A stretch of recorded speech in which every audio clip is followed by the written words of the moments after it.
All right. Greetings, everybody. Welcome to Conserve Ohio Live, where we're just going to chat. Got a couple topics that I kind of want to go over, right? And I made a video about this a couple days ago, and it's going to be releasing on Friday, and that's going to be EHT, right? So I get that a lot of people are concerned about EHT and deer populations right now, and I don't blame you. I think that it's kind of nerve-wracking and kind of not very exciting when when you've worked so hard for so many years. Like if you're building up a property and then all of a sudden, EHT comes along and you get wiped out. It's not fun, no doubt about it. But what I do think is that there is a silver lining to EHT. Now, I'm not going to say that EHT is perfect, and that was a weird thing to say, perfect. It's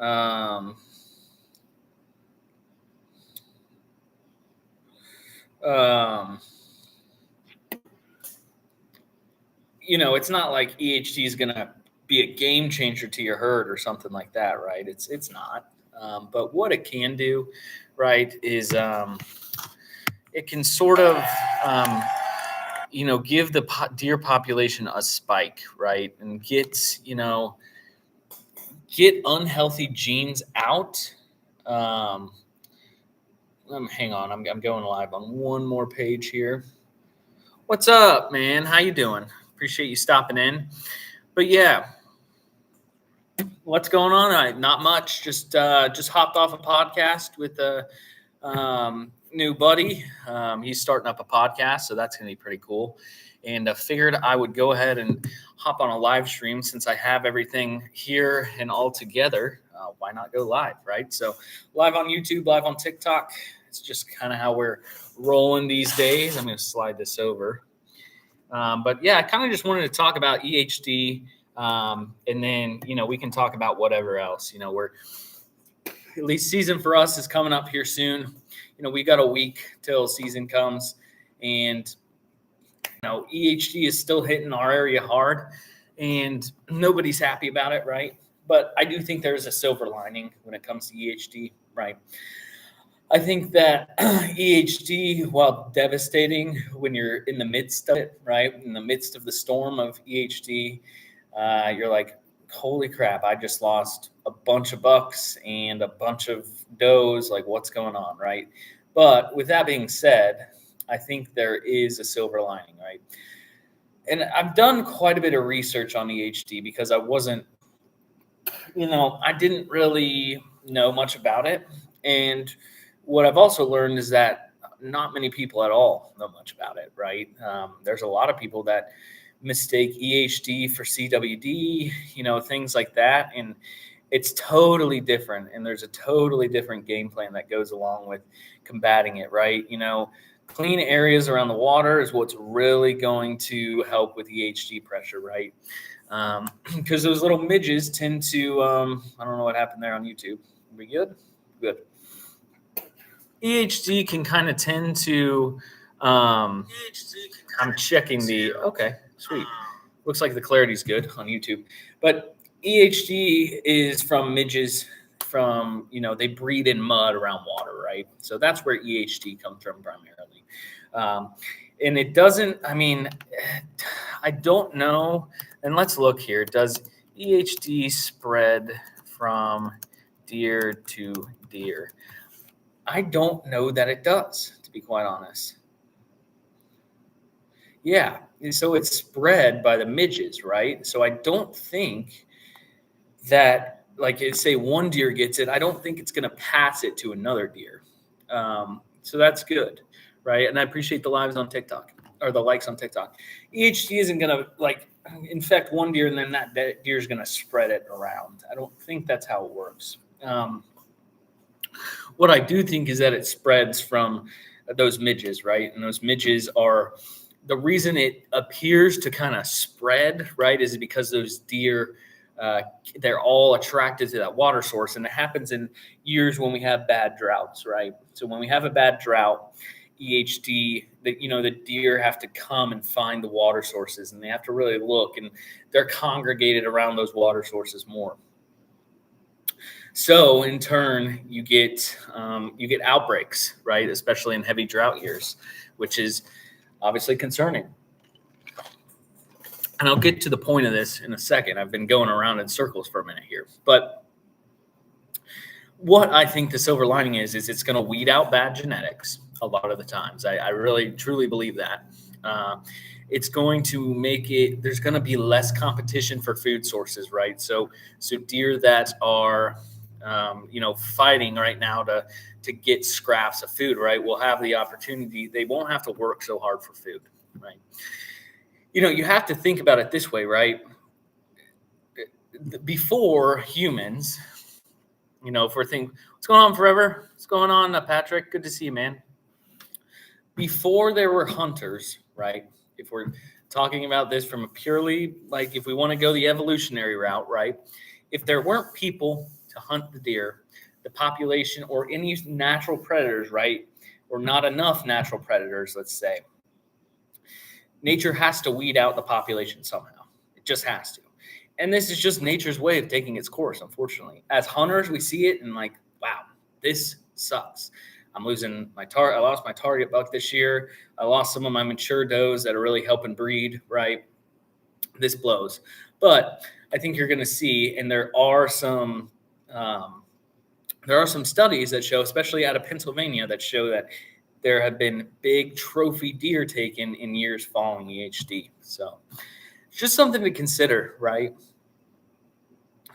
Heck yeah, Patrick. So Patrick said he's going to be going for a doe, right? Slingburger, I am a Ohioan through and through, but I'm not a Buckeyes fan. We're on a different target. Yeah. Are you going for a doe to start, or are you going to go right for your buck? My plan for this hunting season is early season. I'm craving venison, so I'm going to get in. We're totally out. Buckeyes, the chocolate, are the best. Absolutely. So I'm going to try to get a doe to start, a doe or two to start. In this county specifically, I can get 2 does. Well, technically I could get 3 does, but it's a 3-deer county, and my target buck is in this county. So it'll be 2 does in this county. So I at least want to get 2 does and then go into really hunting the buck. Well, I hope you didn't kill it in Ohio, because that's you'd be illegal. Well, there's a few counties in Ohio, so it wouldn't be totally illegal if you're in the right county. Yep, absolutely. Got to fill the freezer first, and then I can focus on, going for the trophy, right? That's what we all do. Kentucky. Okay, so you're in Kentucky, so that's why you got your target. You got your buck already. There we go. How big? We all got to know. How big was your buck? For those on YouTube, I've got a TikTok going. For those on TikTok, I've got a live. You guys are side by side. So if you want portrait, go on TikTok. If you want landscape, then go on YouTube. I prefer YouTube, better quality. The audio is going to be better on YouTube. It's going to be in 4K on YouTube. So, do what you will. Yep, 2 does and antlers. Yep, I'm in Claremont County, and I will not go into any more details. I probably shouldn't even said what county I'm in. But yeah, southeast Ohio. So Clay has already got a buck this year, which is awesome. And he says it's a 12 point, so not a bad start. Harrison, okay, awesome. Firebolt. So we got some local people in here. And Forever, or Patrick, you're in Pennsylvania, right? Not trying to, let's see, Slingburger says, not trying to, but hoping this is a great platform to get more eyes on slingshots. I've been trying to get them added to the list of allowable. Appreciate, yeah, Sling, I remember your comment. Yep. Yeah, that's right, because we were talking about Lancaster archery. Yep, that makes sense. I don't know much about slingshots. Has anybody on TikTok or YouTube, have you hunted anything with a slingshot? We lost TikTok. Bum, bum, bum, bum. Well, TikTok's live is done. That's a bummer. Whatever though, I'm not worried about it. But there you go. Always your heart. I get it. I get it. You gotta have. You're always gonna have your hometown or your home state, right? That's kind of where I'm at, right? I'm a Georgia. I was originally born and raised in Georgia, and now I'm in Ohio. But I've been in Ohio now for a long time, so not Ohio. Well, that makes sense. Well, I don't know. I mean, I feel like you can be fairly lethal. Now, what kind of like ammunition, what kind of projectile are you using with slingshots? Because you're not. Is it just like steel BBs or? Absolutely, Will Patrick. Absolutely. There's not an excuse not to. You're not really that far. Pennsylvania's. I mean, I could be in the state in probably 3 hours, but apologies here. There we go. I think this is it. Nope, don't want to do that. Yeah, I mean, I could be in Pennsylvania very quickly. Lancaster, not so much, but it's still not that far of a drive, to be quite honest. Are you going to be on public, Patrick, or are you going to be private piece? You've told me already, but I forgot. Bad memory. Plenty of rabbit in the freezer. Interesting. I mean, I have no doubt that a slingshot can take out a rabbit, but that's about as big as you could go, I would assume, right? Okay. Steel ball. Yeah, that makes sense. I mean, you couldn't be taking out like coyotes and whitetail with a slingshot. I can't imagine. Or maybe you could. I don't know. How are slingshots, small game, yeah. How are slingshots, how do they rate them? Like, because like in Ohio, you have to, your draw weight has to be 35 pounds or either 35 or 40. I'm not sure. I just make sure I'm well above that range. So like with a slingshot, is there a draw weight limit? Would you even a pull weight limit?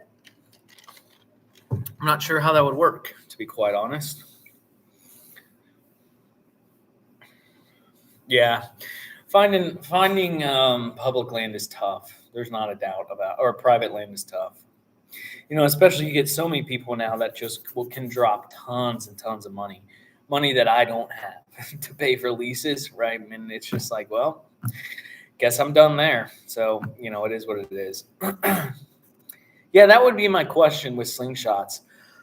Would be regulating them. I mean, it's not like, well, I mean, I guess there's big brands for slingshots, but I would think, you know, especially in Ohio Department of Natural Resources is pretty, they're pretty tough on stuff. So, you know, I don't know how that'd work.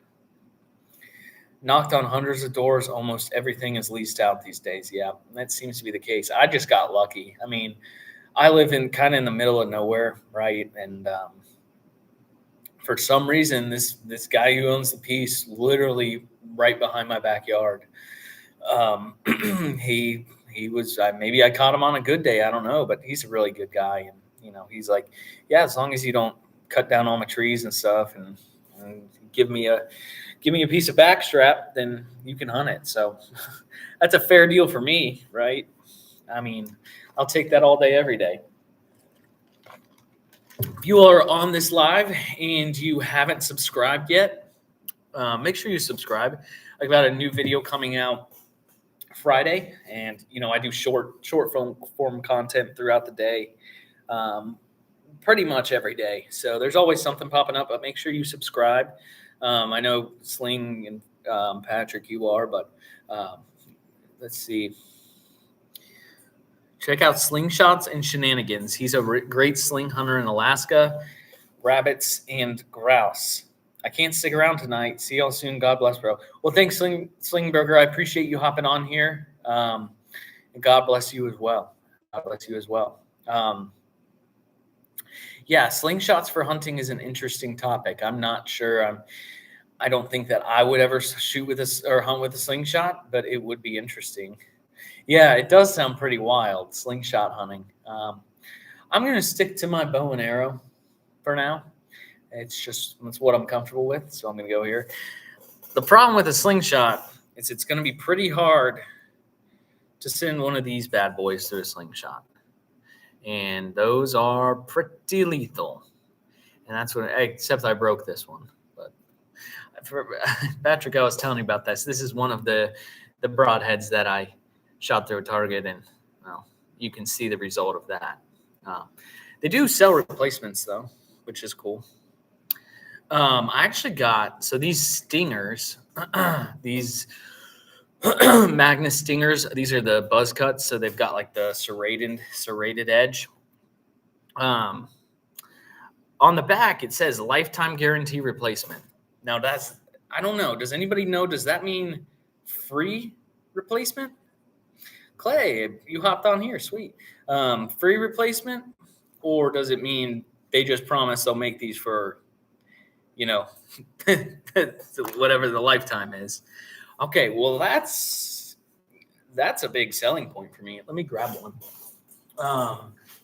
If they're doing these, if I can get replacements for these, that's pretty awesome. So for any of you who don't know, right, that's what I'm talking about right here. A wicked broadhead, honestly. So you're getting, they are razor sharp, and they came out of the package just razor sharp. Plus you've got like that serration, which is already sharp. So like you'll get some tearing action, because I always have wondered. So here's a story for you. So a guy that I used to work with, he was shooting, I don't know if it was a Schwacker or what he was shooting, but some expandable. Email Mike a pic. All right, I will do that. That's pretty fantastic. I'm gonna check that out. But anyways, a guy I used to work with, he was crossbow hunting, and I think he was using a Schwacker, but I'm not entirely sure. Anyways, he took a shot and said it was a good shot, right? And it had freshly snowed, right? Because a big thing of his was to get a snow doe. Had snowed, and he had a fantastic blood trail. Like he said that it looked like someone had taken a bucket of red paint and just thrown it everywhere, right? So a wicked blood trail. But as he kept going, and he was pretty sure that he got, lungs and heart. Was he tracked it, and he has a dog too. That blood trail slowly started to fade. He tracked it across a couple roads into a couple other fields. It kind of made a circle all the way around, and he never found it. And you would think, and he went out and looked for it the next day, and a couple days later, right? Never found it. So I have wondered, and this might be crazy, is it possible to have too clean of a cut when you're shooting a broadhead? Is it possible for the cut to be too clean? So like if you ever cut yourself, right? If you cut yourself with a dull knife, it tends to bleed much more, and it's hard to heal, right? But if you cut it with a sharp knife, it's usually healed within a few days. So I've always just wondered in the back of my head, could that cut just be too clean? And especially out of a crossbow, like it's shooting darts, right? So it's shot right through there. I'm not saying that's a fact. In fact, I'm probably wrong, but it's just something I've thought about that since then. I just wonder, because bubbles in the lungs, and he is an expert tracker. He called, not only does he have a dog, he called another tracking job. They just didn't find it. As far as I'm concerned, there weren't any dead deer the next day or a couple weeks after. Never found it. So as far as we're concerned, that deer lived. So I don't know. It was a very healthy doe. So it had everything working for it, plenty of food. So I don't know. Very possible. Yeah. Maybe it is, maybe it's not. I don't know. But I will say from my experience using both fixed and mechanicals, I always got better blood trails with mechanicals, but with fixed, I seen them die within sight. With mechanicals, they did. Interesting. I have heard that from other people, Patrick. That's because you get good blood with mechanicals, and I wonder why that is. Because a fixed blade, almost all fixed blades have a much smaller cutting diameter than. Let's just look. So I have here a Megameat, a G5 Megameat, and that is a pretty wicked cut. And then just to compare, right, it's almost double, if not a little more double the cutting diameter of this one. So, it is interesting because you would think the mechanicals should be, as long as they deploy, if you get good blood, you should find that deer. Yeah, Megameats are 100% my favorite mechanical head.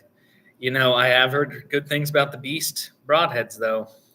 As much as some of us like to complain about Bomar, I have heard good things about them. I like Rage. Oh, I love Rage, actually. The Megameats just have, I like the 3-blade.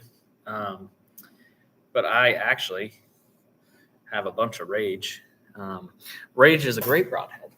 Not a doubt in my mind that Rage will do wonders. I have a few of the older Rage. So now Rage has the, there are some horror stories with Rage for sure. So there's one of the older Rages. This is when they still were using the collar system, right? Obviously, there's not a collar on that one. If we can focus it, maybe. There we go. So there's no collar, but that's still, that's pretty wicked. And they've got the chisel tip, which so do the G5s, right? But these are great. I've harvested with these and just fine. I think it's just about a deployment. The one thing when they use the collars on these, a lot of guys would put the collars on wrong. So the collars have little grooves, and let's see if I have a collar. I know I have a collar somewhere. Maybe not. Oh. Nope. No collar. Well, there you go. But like I said, I don't use them anymore. But the collars have little slits in them, so they open up, right?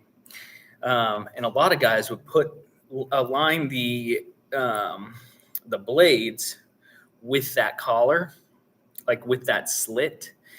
And so when you do that, a lot of times they'll open up mid-flight, and you'll either,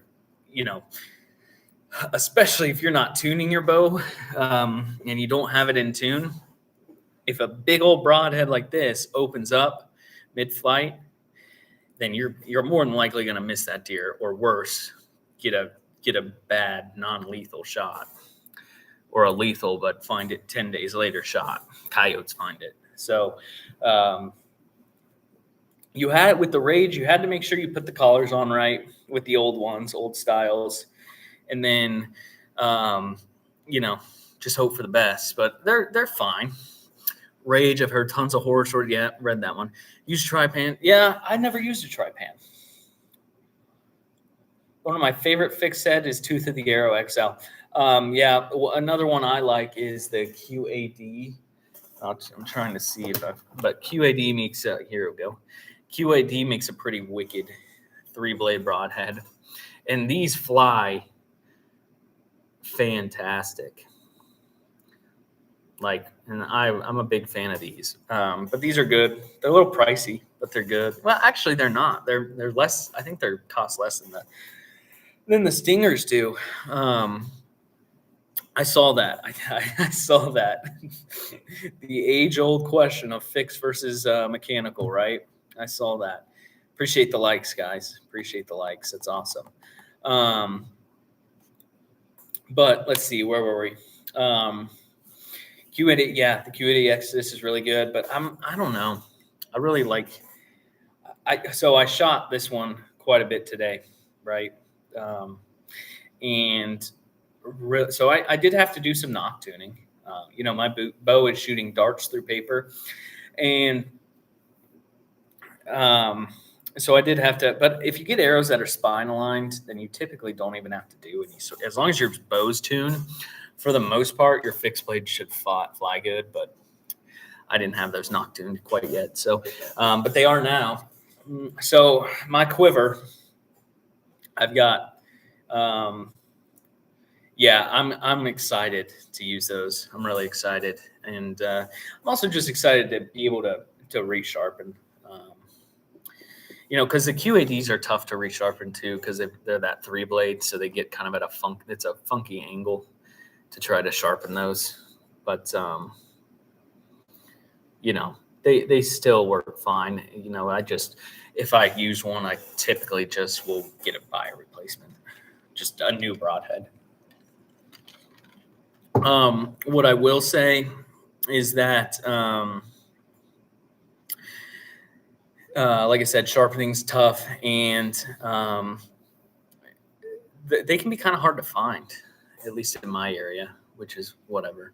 But the G5. So my quiver, 2 of the Magnus Stingers and 2 G5 big meats. So I'm going to try to get at least a doe with each one. I already know the G5s are going to work fine. And from everything I've heard, the Stingers are going to be great too. So, but I just want to see which one I like more. Yeah, it is pretty wild how many broadheads there are. Like there's a new one that comes out almost daily, it seems like. And I'm sure with trade shows starting up in a few months that we're going to see a ton of new broadheads, because we always do. I'm more excited about the new bows that are coming out, especially the new Dartons that are coming out. Mm-hmm. Supposedly there's going to be some pretty cool new innovation from Darton, which I'm extremely interested to see. Because they did so well with the Consequence and the sequel. Super underrated bows, extremely underrated bows. And so, I'm really excited to see what they do with their new stuff. Because Darton, I'm telling you what, Darton is a great company. Yeah. Well, I know we agree on that. Absolutely. I have no desire. Heck, I won a tournament with my Darton against a bunch of lift decks. Now, granted, I pretty much shoot daily, at least get a couple arrows in daily. Even if I'm pressed for time, I'll come out in the garage and just send a couple just to get the feel. I love to shoot. I just enjoy it. And I also just want to be dialed in the field, right? I've never understood how guys can go all year and not shoot their bow. And then, a week out from hunting season, take it out, fling it through a few shots downrange and be good. I just can't do that. There's no chance. No chance. I will show you my bow. Give me 1 second. It's a Darton Consequence too. Oh, you were shooting from your saddle? Yeah, I did some of that 2 days ago. Just to kind of get the feel for it, right? It's different. But as far as the bow, I'll put this back in the quiver here. And then if you're curious, AAE vanes, right? 4-fletched. I do think 4-fletched is probably the move to go with fixed blade. I think it's the reason why a lot of guys who do a lot of elk hunting do 4-fletched. But bow, Darton Consequence, red line sight, trophy ridge stabilizer. So the stabilizer is nothing. Thank you, sir. I don't know what you think. Red's my favorite color, so I'm a little biased, but I think this red string on that green just makes it pop, especially with the red lettering. I think that red string is just, dig it. Stan Onyx clicker, thumb button release. Love this. My buddy just bought one. He loves it. If you're looking for a release, can't recommend this enough. There's a lot of good releases, but in my personal experience, this one's awesome. So if you are on the fence, Reese, I love it. I love this release. It's super smooth. And you know what else it is? It's durable. Unfortunately, I've dropped this many times, and it works fantastically still. All the little adjustments are nice too, but you'll see that on any release. Yeah, I like it a lot. I know what's his name, Botalk, Scotty. He uses one most of the time, but it's just, it's really comfortable. You can switch from 4-finger to 3-finger. I'm a big fan, and it's just feels so good in the hand. Just yeah. Oh, I love it, Clay. Yeah, it just feels good. It's just comfortable. I'm just a big fan of it. I can't recommend it enough. What I would tell you to do is, if your archery shop will allow it, go and bring your bow and just ask if you could try out a couple releases. I know mine will let you try out releases. Take my word for what it is. It's not, my word doesn't mean much. Well, I'm not going to lie to you, but I'm no expert, I guess is what I'm trying to say. So here, let me hang this bow back up. So as far as releases go,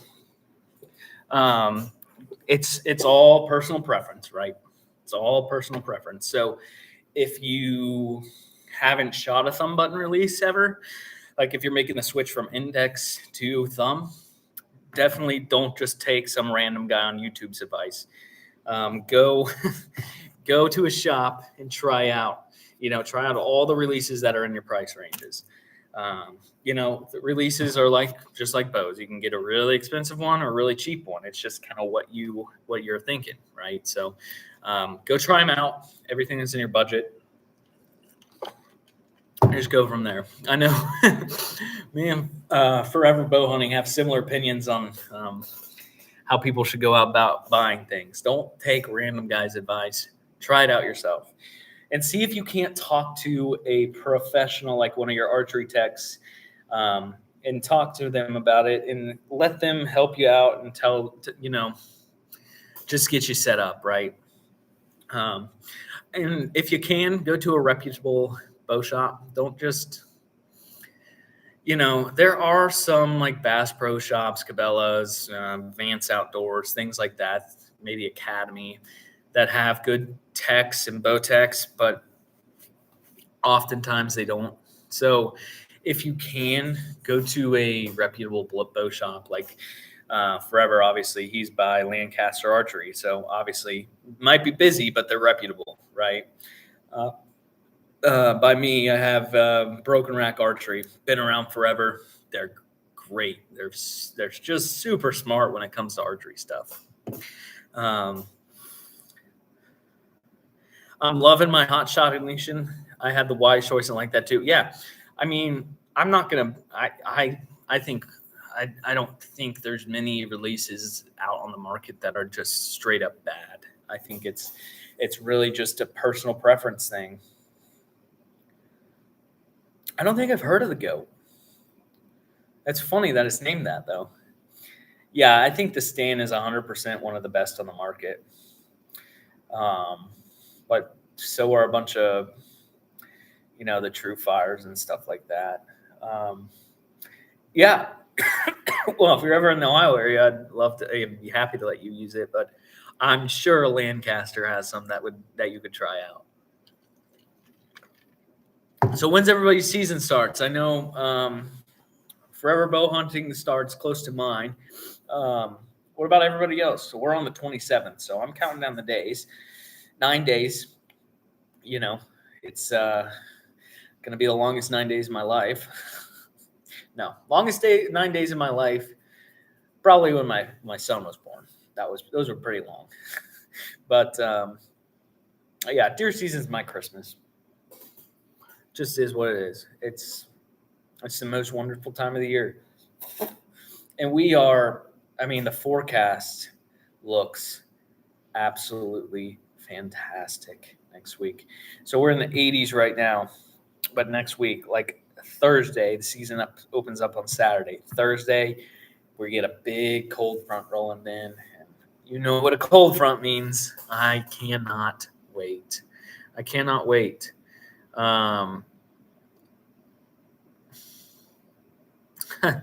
Sorry, my dad's texting me. So I do pest control as my full-time job. And I found a stray cat today, a tiny kitten. And I think the mom had got hit by a car. So we now have that cat. County next to me this Saturday, but statewide is October 4th. They finally passed Sunday hunting. That is wild to me that it took this long to let people hunt on Sunday. That is crazy. Like even if you wanted people to go to church, just go to church in the morning and hunt the afternoon. It is crazy that it took that long just now past hunting on Sunday. I don't get it. True Ball Goat, check it out. Thumb button. Okay, True Ball. Okay, that makes sense. I'm gonna look that up real quick. Actually, True Ball. If you can, I'm searching right now. If you can still see me, give me a 7 in the chat. Drop 7s in the chat if you can still see me while I'm searching right now. True Ball Goat. Let's see. Oh yeah. Okay, I've seen that then. Yeah, that's a nasty in a good way release. So that one retails for $299.99. Let's see what the Stan Onyx retails for. Stan Onyx clicker release.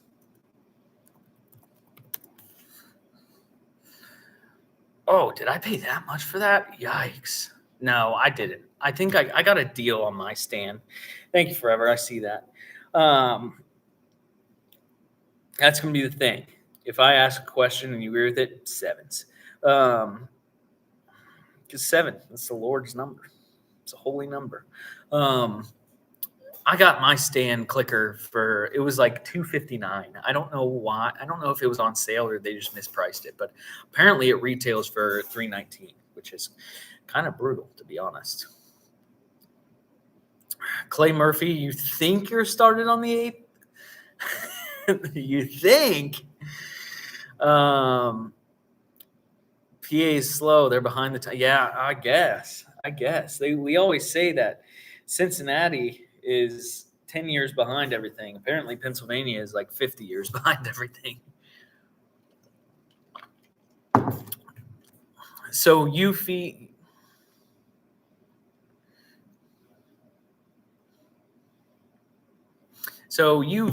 is they're like the Matthews of releases because they've price gouged everybody. I'm just playing. Matthews isn't the enemy, although I do question some of their business practices sometimes. But they're great bows. Overpriced. What is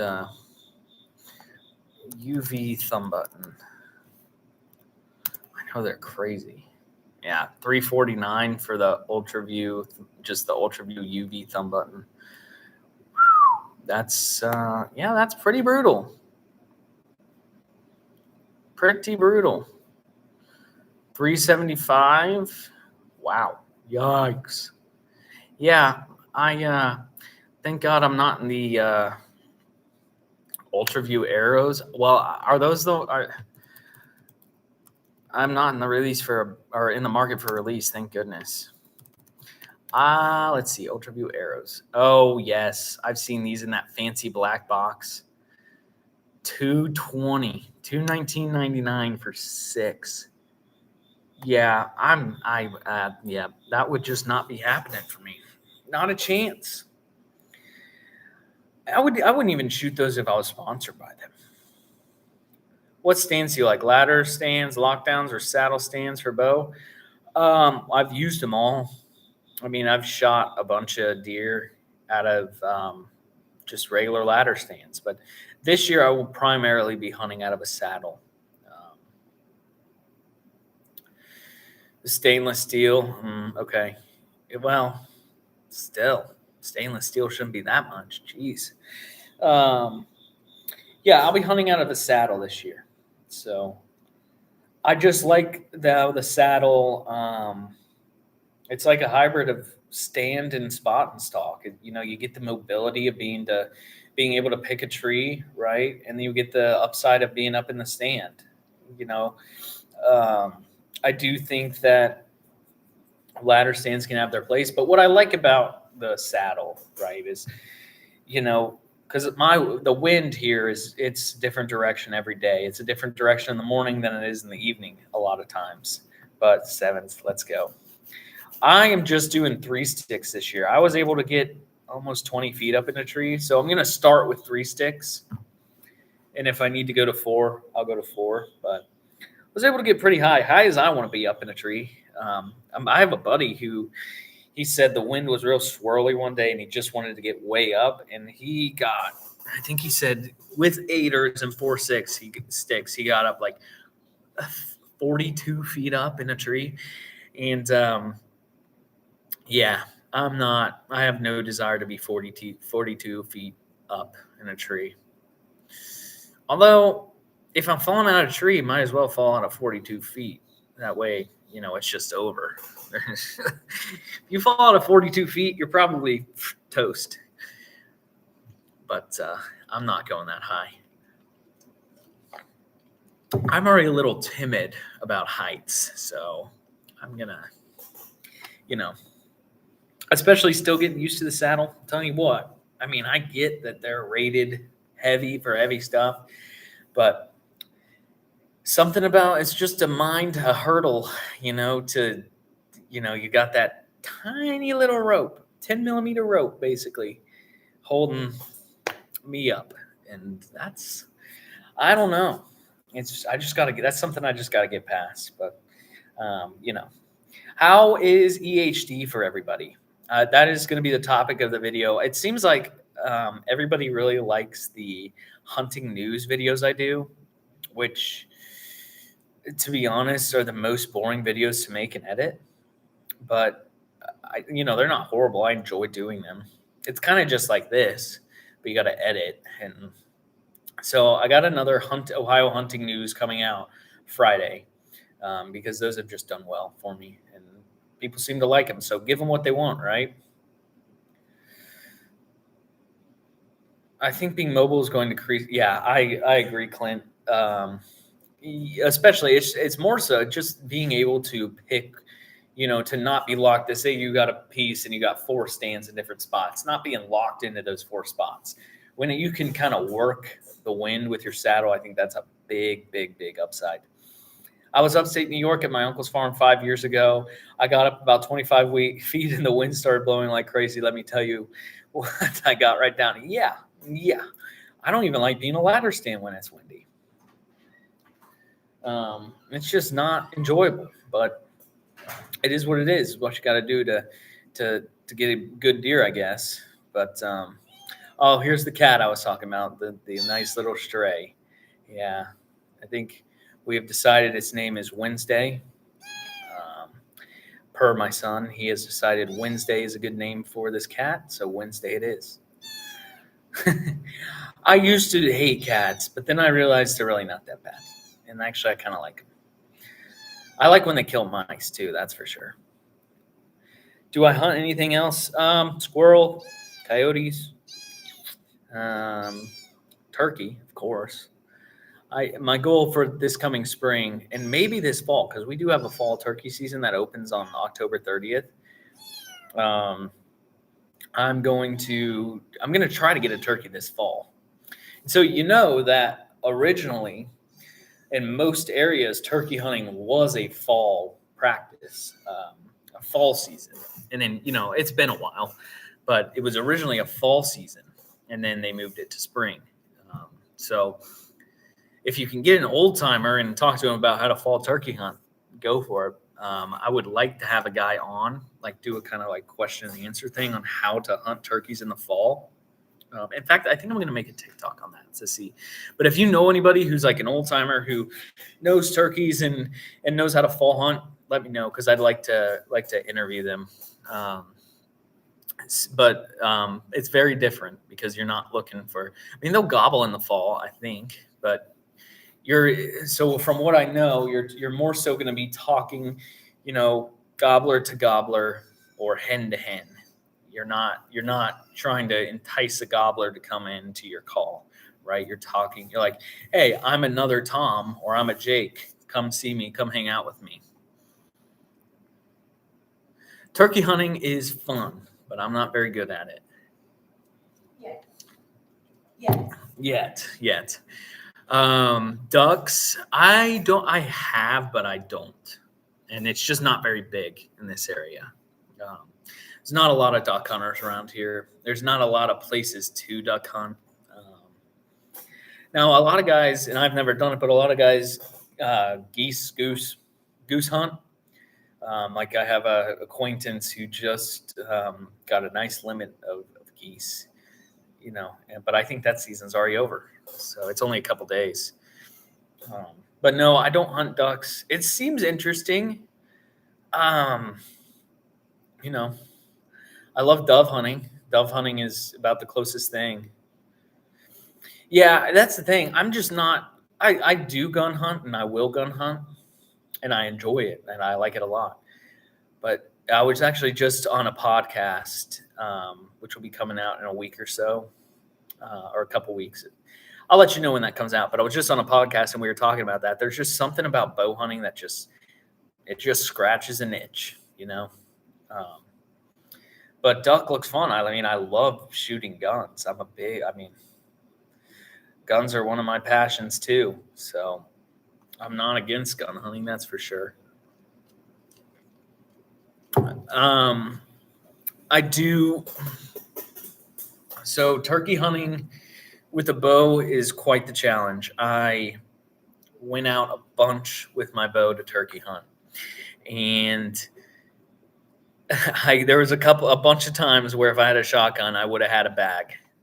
I would have had a limit.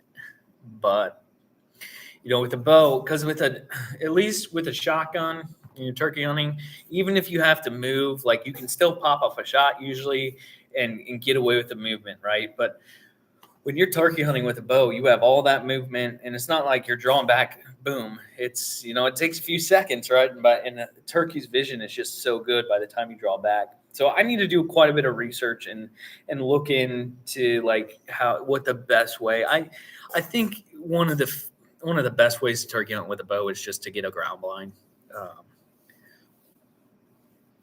A ground blind is just going to give you the best chance to get one with a bow, but there's always other ways. Clay Hayes, Clay Hayes. Clay Hayes is the guy who was on Alone, and he makes a bunch of bows and things like that. Does survival videos. If you're not subscribed to Clay Hayes, what are you doing? But he's killed turkeys with a flintlock, a shotgun, a compound, a traditional bow. He is quite the woodsman, I would say. He is very impressive, Clay Hayes. He is pretty phenomenal at what he does. And so is Clay Newcomb. I mean, those guys both have similar skill sets. Clay is a good name to have if you're an outdoorsman, apparently. Get a ghillie suit. I don't know. I mean, first of all, that would be kind of uncomfortable with a bow. I feel like I'd screw that up. But a ghillie suit, that wouldn't be a bad idea. The problem is you're still going to be moving to draw. That's the hardest part. And those turkeys are, if you ever turkey hunting, you know that they're not, even a deer is looking around a lot, but a deer at least will not, be jerking around. A turkey is popping its head all over the place, just constantly looking. So you have to be really careful about when you draw. And that's why I think that a ground blind is just so important. Like I know Bomar shot a couple turkeys. He made that broadhead, right? So who knows? They could have been farm raised turkeys for all I know. But has anybody in here harvested a turkey with a bow? I'm very curious. And if you have with a bow, did you use a decapitating broadhead, or did you just use a standard? I think I would probably just stick with the standard. I'm not sure I trust myself to try to slice a turkey's head off with an arrow, because that would be quite the feat. But I would be curious. It seems like a body shot's still the best way to go. But Have a good one, fellas. Keep up with the good videos and the good work. It's greatly appreciated. Well, thank you, Clint, and thank you for all the support, the comments, the likes. I really appreciate you. Have a great night. God bless you, man. Yeah, he is. No doubt about that. No doubt about that. You know, I know there's a lot of people that for some reason don't like Steve Ranella, but I am not one of those people. I'm a big fan of Steve Ranella still. He is a phenomenal turkey hunter. Um, he'll tell you he's not a good caller, but he just knows so much about turkeys. Yeah, Steve is just, he's such a great voice for the whole community, for the whole outdoors community. He might be a little more liberal on some things than I would like, but I don't follow him for his politics. I mean, the only politics of his I care about are his outdoor politics. Yeah, he's extremely smart. Well, when people ask what he is, he calls himself a writer, not a hunter. So he's a very smart. I mean, he's extremely talented, gifted. But he's been doing it since he was a baby, so it's not like it's all talent there. He's put in the work, and just the way he's grown that meat eater and First Light. Speaking of First Light, I am this close to getting First Light camouflage. Does anybody in here use First Light? I know it's kind of more of a Western camo style, but they kind of all are. Yeah, absolutely. I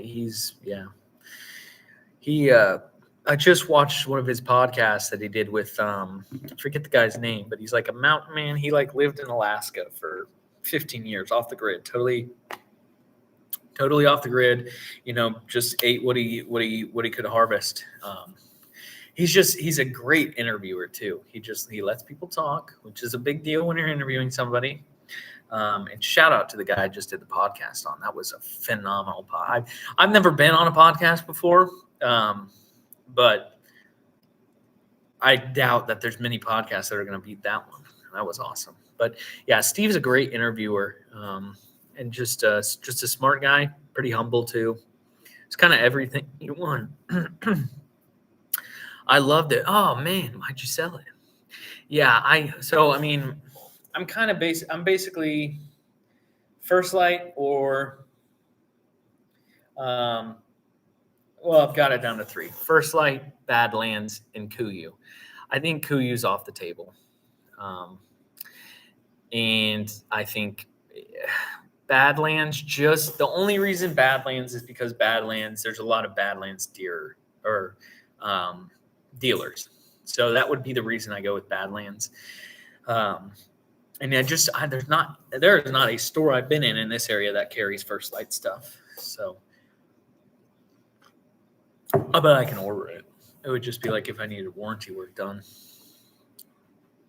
Is it pronounced Osseo? I know what you're talking about, but yeah, I've heard good things about them too. Badlands actually sponsors one of my buddy's dads, so his closet is full of Badlands stuff. Huntworth, I don't think I've heard of Huntworth. I'll look that up. Huntworth camo. Huntworth camo. Oh, okay. It's cool patterns. It's almost like more of like a military like pattern in a way. At least the one I'm looking at. Yeah, I guess. Well, yeah, military. I guess you could say that about Sitka too, though, couldn't you? Like that digital camo. Yeah, well, that's the thing. First Light is wild. I have one of my other buddies, so he just went on a trip caribou hunting to Alaska. And Drew, I apologize for spelling this, but he spent almost $2,000 on camo for that trip, which is awesome. I mean, I'm glad he did. Good for him. But I was like, dude. And it's not like he got that much. I think he got a jacket, pants, shirts, and some underwear stuff. And $2,000. Meanwhile, that makes me think, my Realtree scent lock stuff I think that'll do. You know, there is something to be said about hunting camo and camo brands. Not so much, the patterns aren't so much for the animals, but more so because they look cool and they attract buyers. Because especially with a whitetail. Now, turkey, I think you absolutely need really good camo. Yeah, I like scent lock stuff. It does good for me. Turkey, I think you need good camo. But like with deer, it doesn't. The pattern is not that important. The color, as long as it's not blue, the color is not that important. I mean, the color is just, you just got to break up your outline, right? You can wear, you can wear bright red. You know, Fred Bear always hunted in a red and black plaid shirt, right? It's not crazy to do that. I have a friend who still hunts in a plaid shirt, so it's not. I mean, yeah, I think, and the prices of camo just kill me. The prices are insane. I get it. I get you're paying for, you know, you're not paying for the pattern. You're paying for like how light the stuff is and how quiet the stuff is, and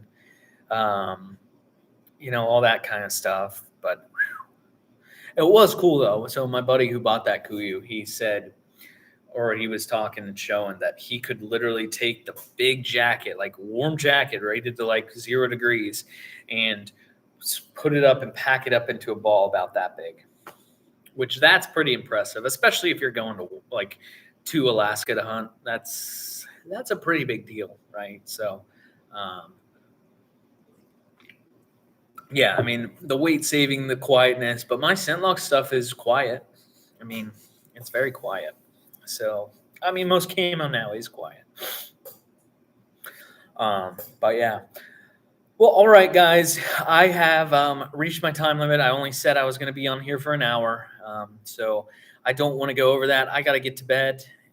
But I'm going to do these more consistently. Definitely going to be doing one Saturday night. So stay tuned for my Saturday night live. And I will post reminders to do this. I know I posted something on my TikTok, but this one was not. You didn't have much notice, but I appreciate everybody who hopped on. This has been fun, and we're gonna keep doing this more consistently, right? I much prefer the YouTube lives over the TikTok lives, but next week I'll make sure my phone's charged, and we'll have TikTok going too. But I think the YouTube lives are better and just better quality content. So, but thank you all. Have a great night. Forever, Patrick. Have a great night, man. Always good talking to you. I did watch your YouTube reel you sent me. I liked it too. Sorry, I was in the middle of the podcast when you sent that. So, but have a good night, man. Clint, have a good night. Clay, good night. Everybody, appreciate you joining. Appreciate you watching. And I will see you all later. God bless.